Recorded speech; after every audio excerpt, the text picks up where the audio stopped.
Okay, welcome to this episode of Good Morning Mama. Today we are going to be talking about my new book that was just released this week.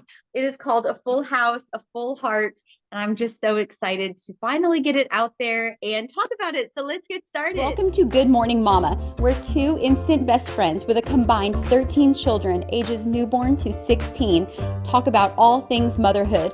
Our new mom versus seasoned mom dynamic will leave you laughing, and our Christian values and positive outlooks will leave you inspired. So grab your coffee, pull up a chair, and enjoy our visit. I feel like I just had a baby in the form of a book. Do you know that feeling when you have Yes. when you like release a book and it's like, I did this. It's like Yes. So and it was cool. about 9 months of growing. It was like 9 months of working on this. I feel like it Yeah. might have been even more than that. Because like you said it the other day, you're like, this book like lived in my heart for a long time. And then I Yeah. started putting like pen to paper, which was actually typing, but I would say about 9 months ago. And here it is. Like this is my baby. This is it. And here it is. And I'm so proud of it. And I'm proud of myself. And I don't normally say that, but like I'm proud of myself for completing a project in the midst of the chaos that I talk about Yeah. in the book. Um, and just that it was done. We got it to completion. And I'm proud of that. And I hope that it's like beneficial to other moms who read it because I when I was rereading it, like in my edits, it was almost like it was necessary for me to read it too. Like I was reading it and taking my own advice like that I wrote in my life. It was really kind of fun because I'm reading like Embrace the Chaos and here I am. I'm like, wait, I'm living this right now as I'm writing about it. So I know. I remember you telling me that. And like yeah. I even like some of what you write about when we were doing like our best mom advice for the mom Yeah. summit we were going through. And you're like, "Oh, I love your advice video." I was like, "Yeah, it's yours." Right. You I thought that was really good. I'm just so proud of you and I'm so excited to read it and have You the book. I know I've been lucky enough to see the manuscript many Yeah. times, but I Yeah. am so proud of you. You worked so hard on this book.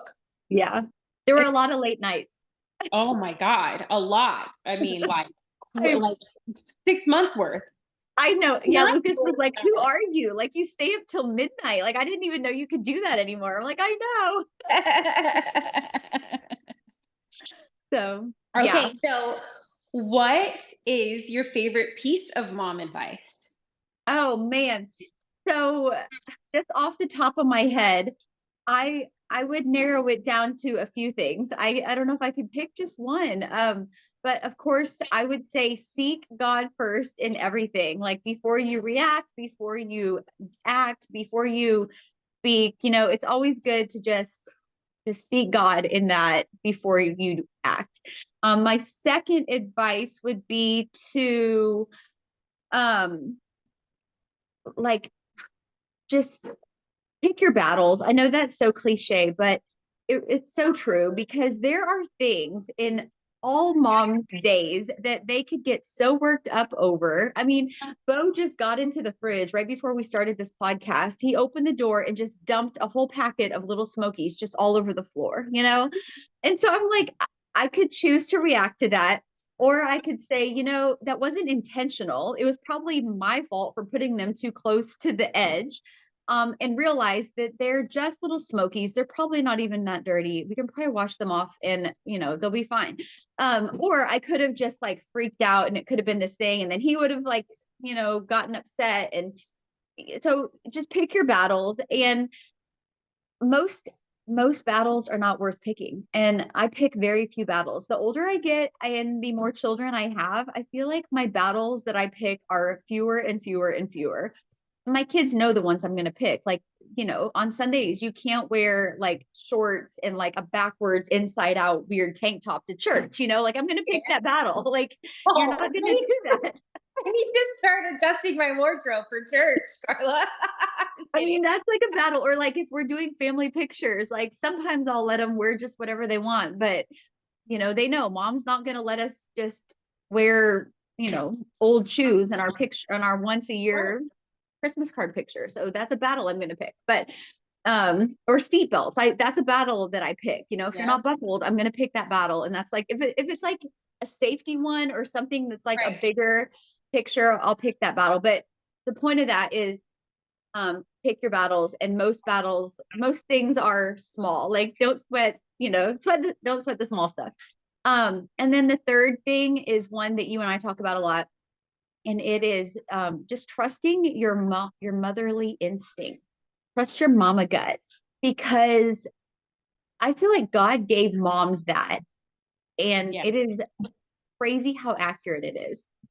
And we've talked about it too. Like every time we've went against our motherly instinct, we pretty much always go back and say, wow, I was right, or I should have listened to that gut, or like if our mama gut is telling us like, okay, your child is really sick, or no, your child's really not sick, whatever it's telling you, or in regards to a school situation, a friend situation, just whatever it is, it's probably accurate, and you should probably listen to that. So that's my advice. Oh, I love it so much. I come to you for advice all the time because Well, I am such a new mom, and I learned how to be a new mom in such quick succession that learning from you has been really insightful and helpful, because I do aspire to be a lot like you. Hi, Bo. How are you? he wanted socks on. You just never know. Well, and you're doing great. Like I forget all the time that you are a new mom, which is crazy to me. Like 3 years ago, you were like you didn't have little kids. It's crazy to me. I had my bonus son who was 80 and was raised. I'm going to have coffee and people are going to, Go hi, for it. Cora. I know, but like you are doing, I feel, oh, there it is. Look at that. There's our coffee cup. I should go get mine. But you're doing so much better than I think I was at that stage with 3 little ones, because I don't believe it. I don't believe that at all because you're naturally a really good mom, and you're just a peaceful person. And so, I mean, genuinely what you've written is like, how the joke is, there's not a tool book, there's not a handbook for being a parent. And I think that you wrote it. I genuinely do. Aw. Well, thank you.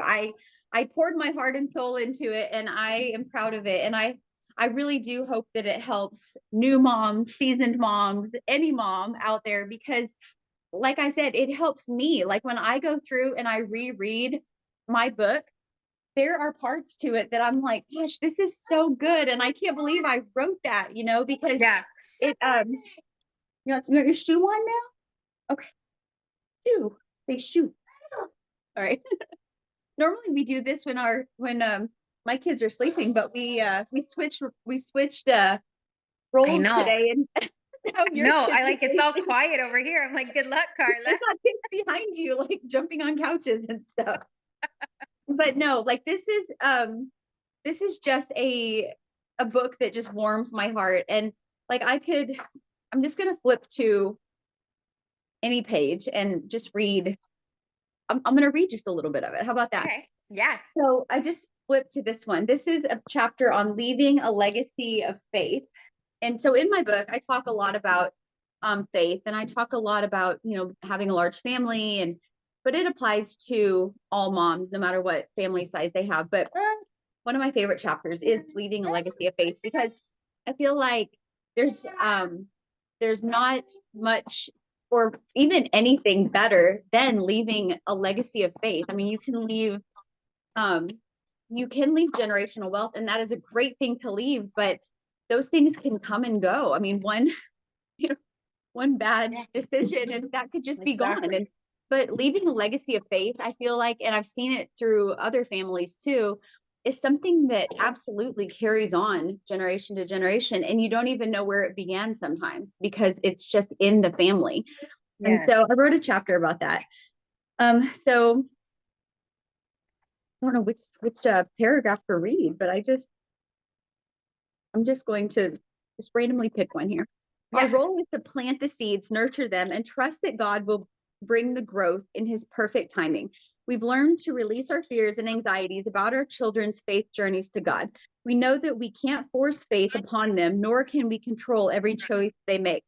What we can do is provide them with a strong foundation, show them what it looks like to walk with God, and pray that they will grow into men and women who will follow and love him. As we seek to leave a legacy of faith, we continually pray for our children's spiritual growth, asking God to lead and guide them. And so, I love that so much. yeah, I love because that. that You're is hard. so right. It is hard to, when you raise children, to know that they too have free will, just like we have free will. And Mhm. even if, we want this for them, they have to choose following God for themselves. And just like providing them with those tools, but also letting go and realizing they have free will, and we can pray and hope that they follow in the path that we have set for them, but we can't control that. And Right. it's hard, but it's also very freeing to realize that as well. So Absolutely. yeah. Oh, I love that. Okay, so can you take us into some family organization tips and stuff? Oh, absolutely. That's my jam. I love doing that. I know, and you're so good at it. And I think that Well, that's like what a lot of people are looking for too. Like in mhm, addition to, yes, like your entire book is faith-based. Your whole life yeah, is based around that, and I think that that's incredible. We share that. yeah. Um So, because one of the things that was interesting to me and some of the advice that you've given me has always been has been faith based, but finding the joy in Mhm, the mundane and yeah. finding like how, because I know when we were talking about like being a traditional housewife and you came with a bunch of scripture as well, and it was very like pure hearted and always having a servant's heart. And I think that that's the biggest thing that made me really truly like love you so much as my closest friend is you have a servant's heart, but you raise your kids to have servant's hearts, and those that like it just rings true, like shows so quick when you meet your kids. So I want to know Well, like how you do that, and I think a lot of that has to do with like chores and your example that you lead yes, serving your family. it absolutely does. And I have a whole chapter on this. But no, that cultivating a servant's heart in your children is something that um, all parents would love to do, and it's something that is beautiful when you see it happening in your children. It's just so rewarding to see that come out in your children. And we talked about organization a little bit, and it kind of goes hand in hand in a way.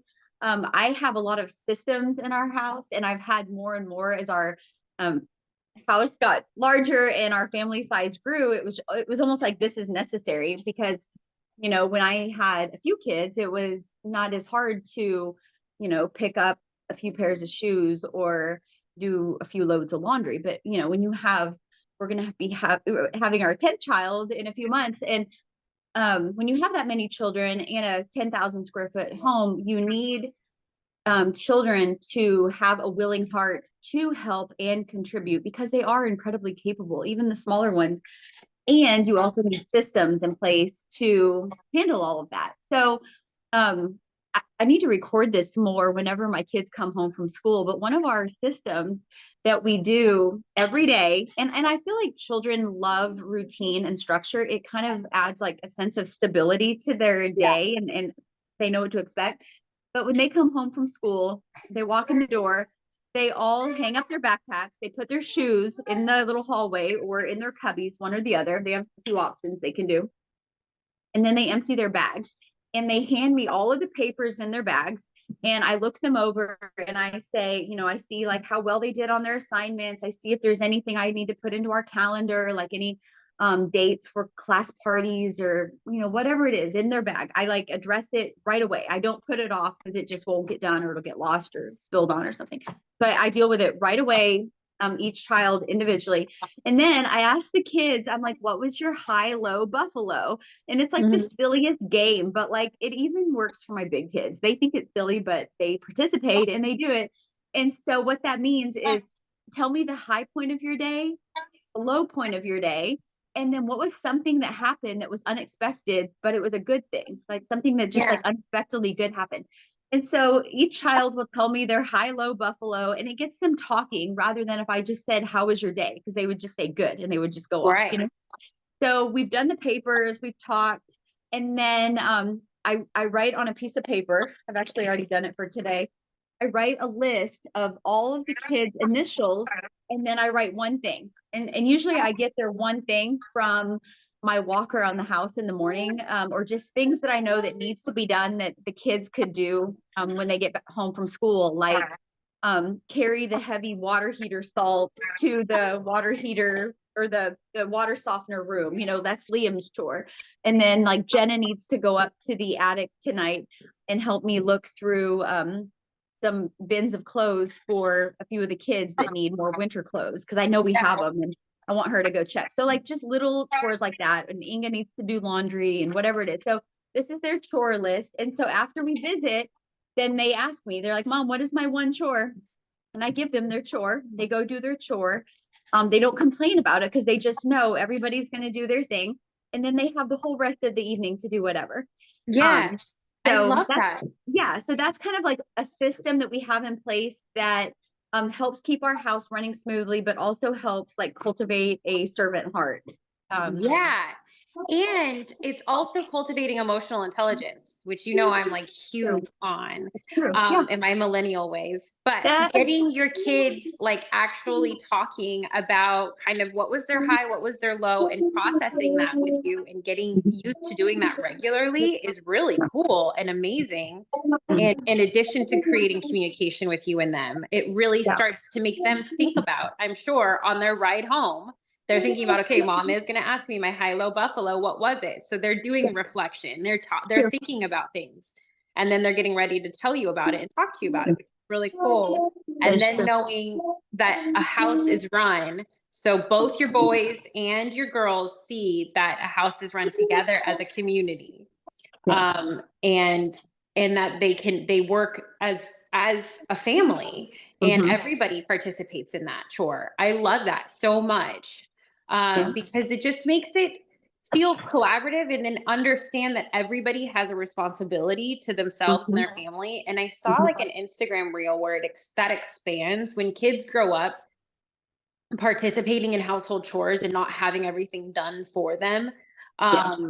Then that cultivates a sense of security and responsibility and accountability, but it also extends past like just the home and how they operate in their everyday life and how they see things when it comes to school projects or working, in a job. They're more collaborative and responsible, which is really, really cool.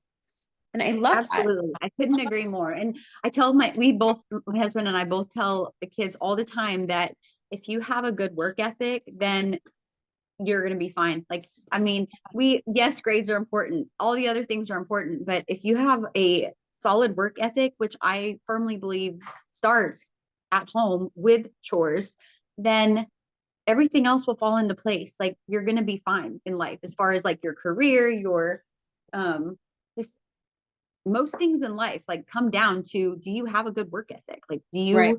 Yeah. And, I feel like that starts at home. And if oh, it's over there. It's over there. Where?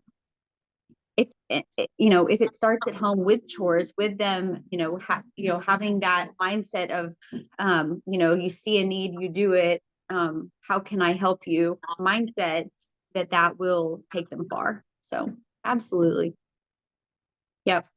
And even in this chapter, I'll read a paragraph from this chapter too. And this is kind of what I just was talking about, but here's a paragraph here from this chapter. One of the ways we teach our children to serve is by incorporating it into their everyday lives. With a household as large as ours, we all rely on each other to make things work, whether it's helping a sibling with homework, lending a hand to clean up after dinner, or comforting a younger brother or sister when they're upset. These small acts of service create an environment where everyone feels valued and supported. I often tell my children, love is shown through what we do. They're learning that love isn't just words, it's expressed in how we care for each other, whether it by making someone's day a little easier or offering help without being asked. And our family, serving others becomes second nature because it's woven into the fabric of our daily lives. So Oh, I love yeah, that. yeah, sweet. But it's Yeah. so true. And it was just really fun just putting it into words and like getting it out there for others to use in their homes too, because we're not perfect parents. We don't have a perfect family. People say that, but I always tell people, no one's perfect, but there are things that I see in our children that I feel are like very good and just make me so proud. And if I can like capture any of that we did to possibly create these awesome little humans that we get to do life with, I put it in the book. Yeah. Okay, so what's your next favorite part? Of the book. Yeah. Oh man. I know a part that a lot of people will enjoy reading. And that is a part that is, let me find the chapter here. Um, Prioritizing your husband in a busy household, because Mm. that is thing that that's one thing that I know I get asked about a lot on our Instagram page, is from other moms with large families, or even if they don't have a large family, is just how do you prioritize your marriage, or how do you continue to date your husband with a big family. And I did enjoy writing this chapter, and I feel like that is something that we're doing well, is just keeping our marriage a priority, no matter how large our family gets, how crazy our days get. Our marriage is always right there at the top of our priority list, and our kids know that, and we know that, and it helps create a strong foundation for our whole family. So I think that was a fun chapter to write, and I think that followers are going to enjoy the marriage that I wrote in the chapter about marriage. Marriage is a partnership, and when both partners are working together towards the same goals, it can have a powerful impact on the entire family. In our marriage, we found that open communication, mutual respect, and a shared commitment to our faith have been key to maintaining a strong partnership. So it's true. Just keeping faith central and just keeping each other a priority every day is key to building a strong foundation in a home, because it is so true that the children pick up on um the relationship between the parents. And so if the parents relationship is strong, I feel like the kids feel that, and they just have more of a sense of security, and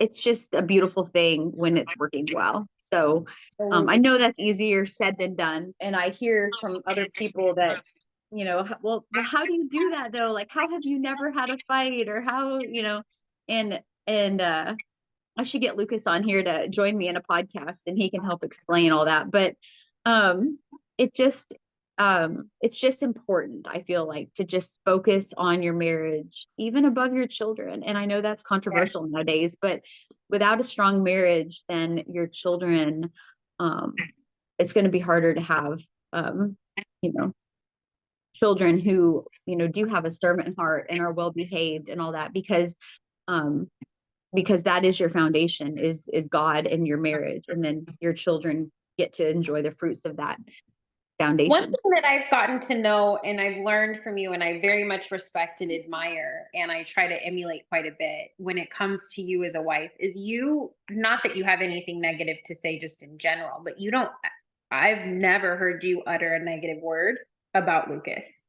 And I Right. think that that's something that is pretty incredible, to have your best friend that you're married to, you are pregnant with his 10th child, and you don't have complaints, and you don't voice them Yeah. even in the quietest of times with me, which is like funny because we tell each other everything, right? And I think that that is something that like I saw Elena Cardone talk about it too, where she's like, why am I going to talk to anybody negatively about my husband, because all that's going to do is have that kind of viewpoint of my friends or whatever, and I don't want their lives, they're not in my marriage, whatever it is.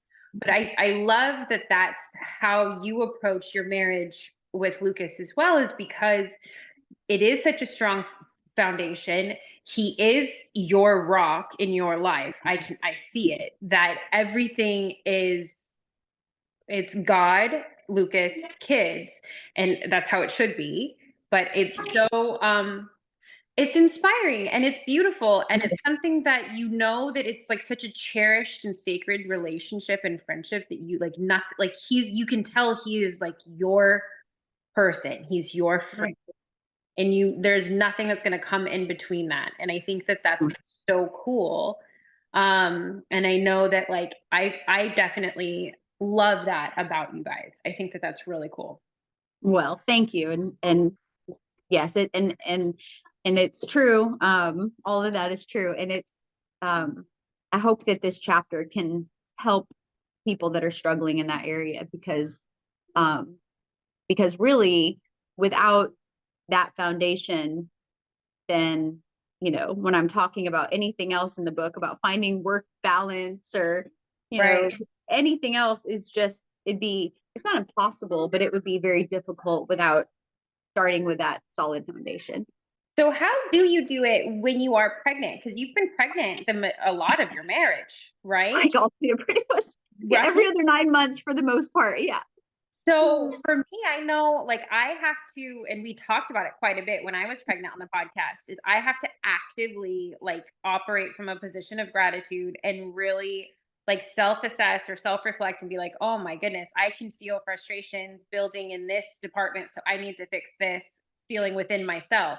But that was a lot had to do with my hormones, because I couldn't like, how do you navigate that? Well, I like half joke that like maybe I'm just kind of used to that mode, and I'm just like, I guess this is normal now. Like this is how I feel, so I might as well just embrace this. I don't know.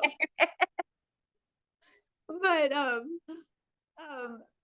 don't know. Like so towards the very actually I'll back up. I'm very grateful that my pregnancies are, and I say this like not to make people hate me, but they're just easy. Like I don't have difficult pregnancies. It's okay. So, I hate you for that. Right? No, like I don't know how to say it. You also look like the skinniest pregnant person ever too. So like like you look at your face and up and you can't tell that oh man, I feel like my nose is pregnant. Next year, Karla is 25 weeks pregnant. So I'll stand up. Here it is. Yeah. Baby. Oh my goodness. But I'm thankful that I do have fairly easy pregnancies. Like I don't have morning sickness. I've never had a day of it. And I don't know why, or I would have wrote a chapter about it. I would have told you how. But I have pretty high energy throughout the whole pregnancy. And I'm so thankful for that. But towards the end of pregnancy, like the last month, I feel like that's when it catches up to me. And like it's just hard to do anything. Like you get it. You were there a few months ago, but like everything is hard. Getting dressed is hard, and going upstairs is hard, and like sleeping is hard, and like eating is like everything's just hard. And I've just been very like open with that. Like I tell my kids, like, guys, I'm gonna have a baby in a month, and it's hard for me to do anything. I'm gonna just need your help extra this month. If you could help me just pick up the floor, anything is appreciated. And they every time have just stepped up with grateful hearts and like willing hearts is what I mean. And they pitch in, and it just warms my heart to see that. Right. And then even after the baby's born, it's like, especially this last baby when Bo was born, it was funny because my older kids wanted to do everything. And I was kind of like, can I hold my baby now? Like, I just really want to turn. Like, I just really want to turn. I'll change his diaper this time. Like because they are just so involved and so excited to help me that it's really, really cool to see. But that's kind of how I have done it the last few pregnancies. Now where you're so cute. Right? Can I have a turn? Like I think he's hungry, like, can I just feed him? But I know, but they would do it all. There he is moving a chair. He's on a mission to go somewhere. But they just really want to help and they love helping. But that's kind of like how I've done it for the last few pregnancies is my older kids and my husband too. If he needs to step up and help me do something, he's always willing to. But I always try to do everything that I do normally. But that last month I slow way down because I just have to. But I will say when like your situation is completely different because when I had 3 little kids under the age of 3 and they couldn't do anything for themselves. They needed me for every little thing to help. I needed to help them eat, go to the bathroom, like every little thing, get dressed. And then when you have another baby, you don't really have that those those big kids to say, hey, can you guys help me pick up the floor or just anything, those were years where I just had to, they were kind of sanctifying in a way because it made me realize that the level of perfection that I was trying to hold my house and my family to and myself to was it was not only unattainable with 3 little kids, it was stealing my joy from my kids. And it was making it it was like I thought it was going to be like the best time, in our lives just to, have all these little children. Our family is young, but it was an incredibly stressful few years until I realized that it's okay if the floor is a little dirty, or it's okay if I go to bed and there's some dishes in the sink. Like, I need to let a few of those things go in order to focus on the things that actually matter. And then I could find joy in those again. So, you're in those years. Yeah. I am. And it's hard. Yeah. I'm Yeah, gonna be it is honest hard. because Yeah. I thought it was gonna be a lot easier than it is. And I love being a mom. Yeah, I know. But I do think that, adding in my third baby made me a little bit, honestly, not sad, but like I didn't have those same kind of like warm personal one-on-one moments because I was needed by 2 toddlers. Whereas when I had Kaya or when I had Cashton, both like, so when Cashton was born, Kaya was still little and it was just one with the baby, right? And so it was like I was chasing after her kind of, but I still got a lot of one-on-one times with both of them. Yeah. So adding in the third at such a young age was definitely challenging. I look way forward to having my big kids, but I may have to just get pregnant again then because I don't know. The little pitter patters of the feet are just like you can't replace it. Right. I know. And well, and it makes no sense. And I've said this too. Sorry, I'm opening a Go-Gurt with my teeth. That's okay. Mom life here, right? There you go. I thought it was a meat stick. I didn't know. Frozen Go-Gurt, it's their favorite. No, it's healthy, I guess. But anyway, no, I joke that it makes no sense, but the more children you have, the easier it gets. But definitely not those first few years where you are living and somehow thriving and you're doing a podcast and you've like grown businesses and like writing books and like you're really a unicorn, but you're also in the hardest years now. Because I have the best business partner ever. Well, I thank you. And I enjoy like all of our work together. It is so fun, but I think of the stage you're in though, and it's like you inspire me because the stage I'm in, even though I do have little kids, I have kids that are capable of doing things for themselves, and you don't have that yet. No. So, no. And my husband is like, so he works like crazy hours. He works all the time. And he's very supportive of what we were doing, but our businesses our businesses exploded overnight. So our obligations, their own. Our obligations exploded overnight, which is all fantastic.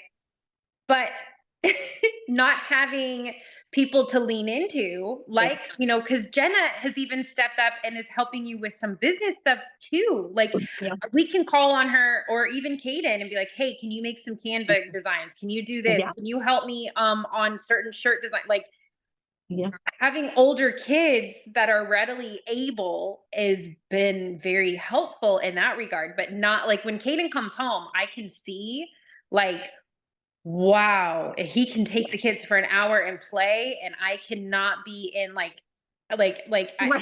Survival mode. yeah, is that what that is? Is that normal or is that just me? Like the constant That's headache, is that a that's normal normal. thing?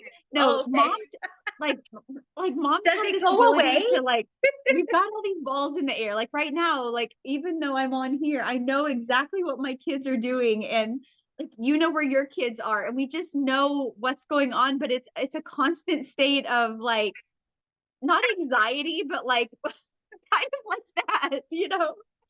Like we just like we know kind of, you know, it's moms are amazing. Moms are just absolutely amazing. But the beauty of our older kids is it shows us what these little kids are going to be soon. Like they're gonna Yeah. grow into that. And it's beautiful and it's amazing. And these years aren't meant to be, you know, wished away. And they are the foundation of those amazing big kids that we are going to get to do life with. But I tell my older kids all the time that I feel like in a way they're my reward for surviving these younger years because Yes. these younger years they really are hard because um you can't really relax ever. they're Okay, they're good. I just thought I so was like crazy. abnormal.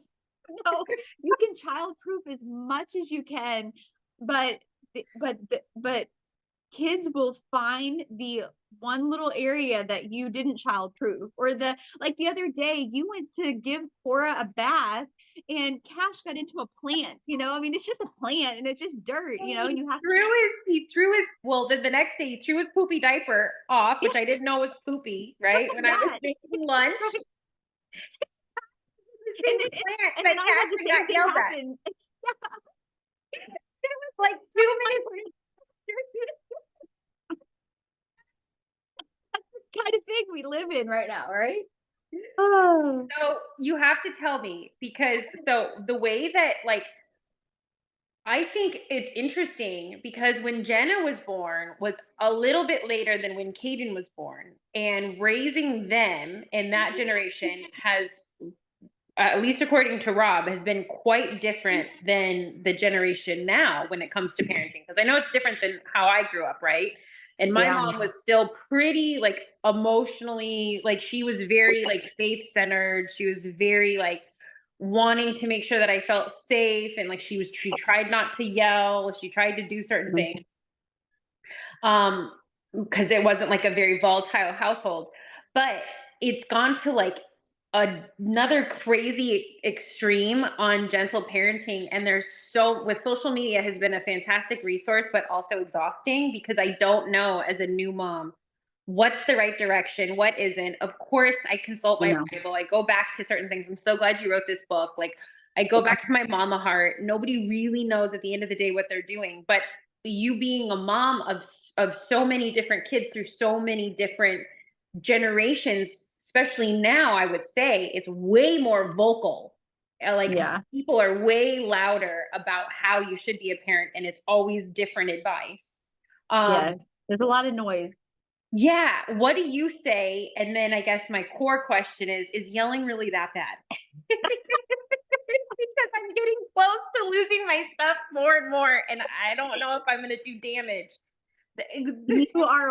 You're a wonderful mom and you will not damage your children. I promise. Your children are going to turn out great. Okay. Um, I promise. But I will say that I believe that kids do take on characteristics of their parents and how we discipline and how we act towards our spouse and towards our children. They think that that is what they're supposed to do, and so they're going to also act the same way.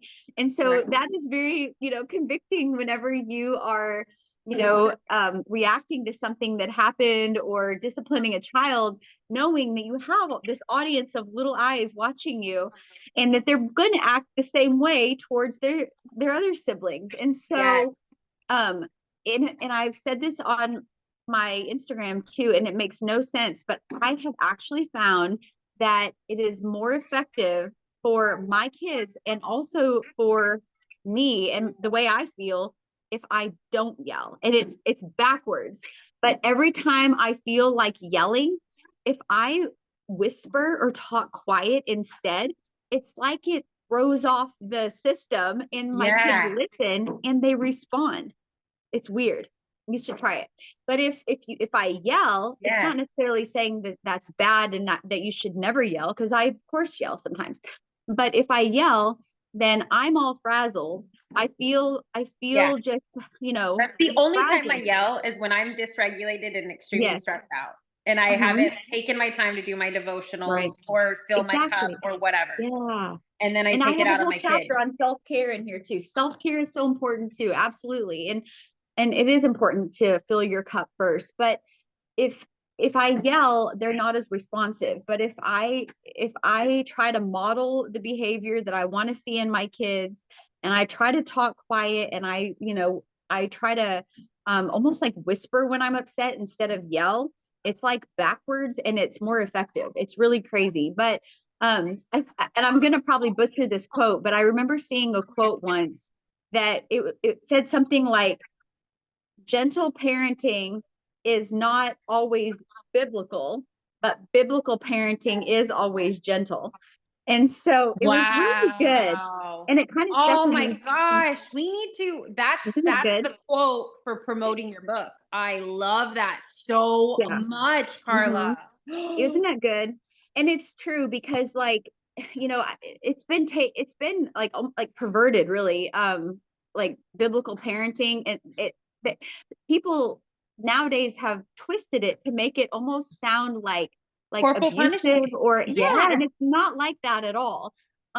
Biblical parenting, if it's done correctly, and if it is done with a heart of love, not a heart of harm or punishment, is always meant to correct and to point the child back to God, and focus on their sinful heart and why they need God. And I reference Paul David Tripp a lot in my book, but when I read his book, those books you read and you're just like, wow, I am like changed. That was one of those books. It was called Parenting by Paul David Tripp.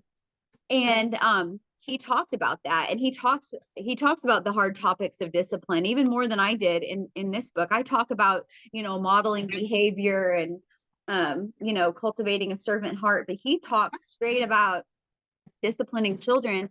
But and he talks about just that every time you need to discipline or correct a child is an opportunity, and you need to view it as that, like, this is an opportunity to point the child back to God. And it's when you focus on the heart rather than the mess on the floor or the frustration of the whatever the situation is, because there's a million opportunities a day to do this, then it changes the way you look at it. And it's really a cool thing. It's like, oh, I have another opportunity to show my child Right. how they need to point back to God, and how their heart is. I mean, you can't do that for a 1-year-old as easy as you can like a 6-year-old, um it's a really good way to look at it, and just to always focus on the heart issue. And I tell my kids all the time that whether it's their own words or other people's words, if they tell me they're low, what's your high low buffalo, and they tell me about a situation, and I always tell them that the way that we're responding is a reflection of our heart. So, kids or adults, when they respond and it's hurtful, or it's we don't understand why they did what they did, it's always a reflection of their heart. And if their heart is hurting, then their words are going to come out like that. And so that helps them understand that. And if they act the same way, I'm like, what is wrong? Your heart must be hurting because your words just came out and they were very hurtful. What is going on with your heart? And then it makes them think like, Wow. oh, my heart, okay, my heart is pretty. I love my heart. My heart is good. I'm like, okay, well then let's make our words match our heart. Okay. Oh, So, wow, yeah, Karla. I love yeah, that too. yeah, That's a real. Oh my yeah, goodness. I love that. That's amazing. I love yeah, the way that you just said that. Those yeah, two are like gold mines. yeah. It's Wow. And those have been things I've used for, many different ages of kids, and it's always effective. And it's true. I mean, even adults, like if we're being ugly, well, there's probably something going on with our heart, right? So, Well, yeah, we could probably even use that with some of our business clients. We should start using right. that. Say Yeah. that was unkind. Right. What's happening with And your it's heart? biblical. I mean, there are Bible verses that say, guard your heart, for everything you Yeah, do flows from it. It's so true, it's so true. But very. I enjoyed putting those little nuggets of wisdom that I have received from experiences in parenting, books I've read, podcasts I've listened to, just things I have taken, wise other mothers that have inspired me, and just put all of that into this book. And it's a book that I wrote, but I love reading it too, because Yeah. it's like everything I've learned up to this point in a book. And I'm proud of it. It's a good one. I'm so proud of it. I'm so proud of you. Yeah, I well, am thank you. And so I'm proud proud of of you. you. It's just a big love fest. Right? Uh, One other thing though is that I know that moms are always so hard on ourselves. We're the hardest on ourselves.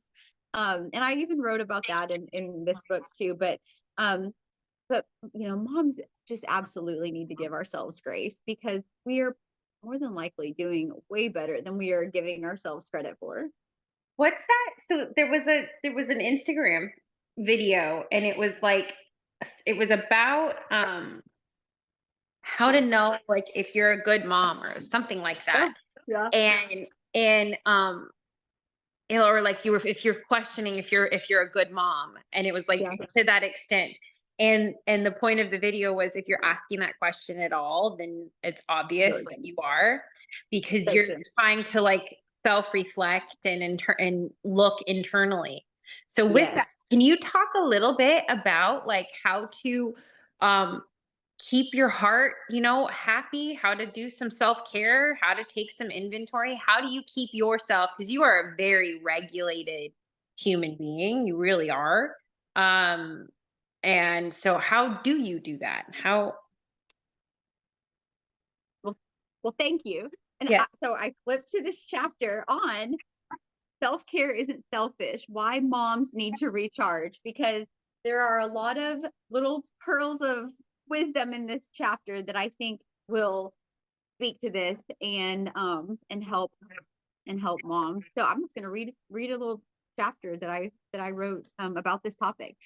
So I wrote, moms are notorious for feeling guilty about putting themselves first. But here's the thing, saying no is actually an act of self care. It took me a while to realize that I can't be everything to everyone, and that's okay. My kids don't need a mom who's constantly running on fumes. They need a mom who has the energy to laugh with them, play with them, and just be with them. And that only happens when we give ourselves permission to rest. If that means turning down an invitation or postponing a non essential task, then do it. So I I think, love that. yeah. And I mean, I think just um, focusing on what what matters at this moment is crucial to having an overall kind of sense of peace. Because if we focus on, like, you've seen those reels about where a mom, like everything that's going on in a mom's head, and there's like 50 tabs open, and it's like Yeah. so much. It's really amazing that we are able to do all that we do. I But if know. we kind of compartmentalize the noise and focus on what is important right now, then it allows us to not be overwhelmed and not kind of act in a way that is reactive to all of the stress that we have to do today, and just kind of focus on, okay, right now um I need to feed my kids lunch, and I'm going to be present with them. And also with kids, I found that focusing on quality over quantity is so um key. And it's also it's something that we need to give ourselves grace for, because kids don't necessarily need 10 hours of our attention a day, but they might really thrive on 10 minutes of very focused conversation. And you can do that while you're feeding them lunch or while you're cleaning, even you can be doing other things, but intentionally focusing on what is most important at that time, and what child needs you the most at that time.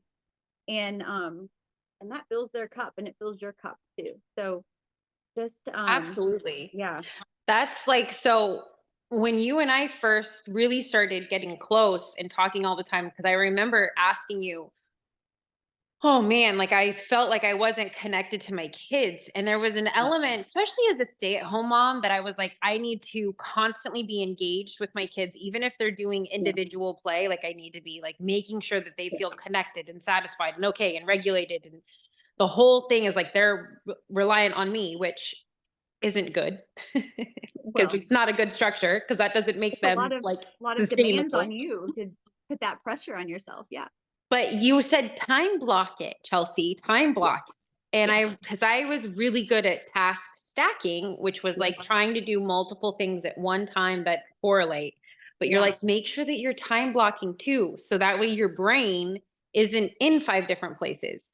Mhm. So, like, it's a perfect example. Lunchtime is a very crucial time for me and my family. For Mhm. dinner time is really important for my husband Mhm. and I and the kids to spend time with my husband. But lunchtime with me and the kids, I read with them.